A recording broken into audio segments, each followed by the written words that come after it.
নমস্কাৰ সকলোকে মোৰ অন্য এটা ৰেচিপি ভিডিঅ'লৈ আপোনালোক সকলোকে স্বাগতম জনালো। আজি লৈ আহিছো ব্ৰইলাৰ মাংসৰ বইল ৰেচিপি এটা। আহকচোন চাওঁ মইনো কেনেকৈ বনালো।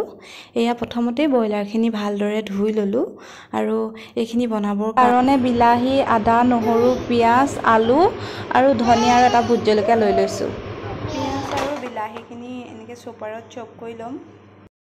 বিলাহী আৰু পিয়াজখিনি কাটিও ল'ব পাৰে দেই, সেইটো নিজৰ পছন্দৰ কথা। সকলোৱে বেলেগ বেলেগ পদ্ধতিৰে ব্ৰইলাৰ মাংস বইল ৰেচিপি বনায়। মইনো কেনেকৈ বনাওঁ তাকে দেখুৱালোঁ আপোনালোকক। পিয়াজ আৰু বিলাহীখিনি ৰেডি হৈ গ'ল।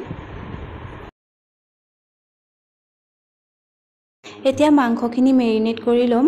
তাৰ কাৰণে এয়া সোৱাদ অনুসৰি নিমখ দি দিলোঁ। অলপমান জালুকৰ গুড়ি দি দিম। জালুকৰ গুড়ি দিলেহে বইলখিনি খাই ভাল লাগে। আৰু ৰেডি কৰি লৈছিলোঁ যে পিয়াজ আৰু বিলাহীৰ পেষ্টখিনি এনেকৈ দি দিছোঁ মাংসৰ ওপৰত আৰু এইখিনি এতিয়া ভালদৰে মঠি ল'ম।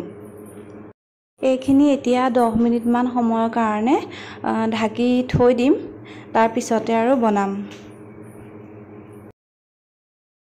10 মিনিটমানৰ পিছত এয়া মাংসখিনি, ইয়াৰ পৰা যে ইমান ধুনীয়া গোন্ধ এটা ওলাইছে, বিলাহী আৰু পিঁয়াজৰ গোন্ধটো লগতে জালুকৰ গোন্ধটো মিক্স হৈ গৈছে যে। এয়া কেৰাহীখন গৰম কৰি লৈ তাতে আদা আৰু নহৰুৰ পেষ্টখিনি দি দিলোঁ।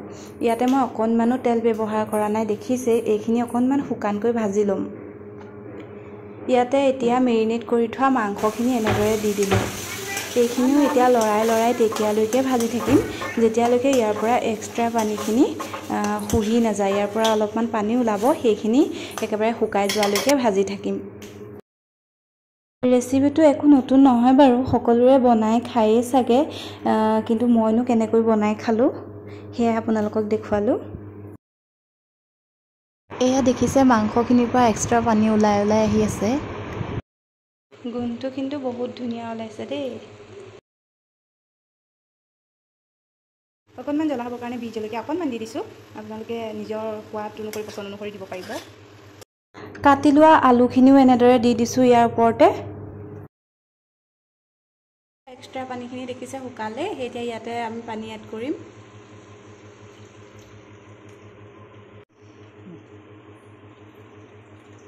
পানী নিজৰ জোখ অনুসৰি দিব, গ্ৰেভিকৈ খায় নে অলপ জোলকৈ খায়।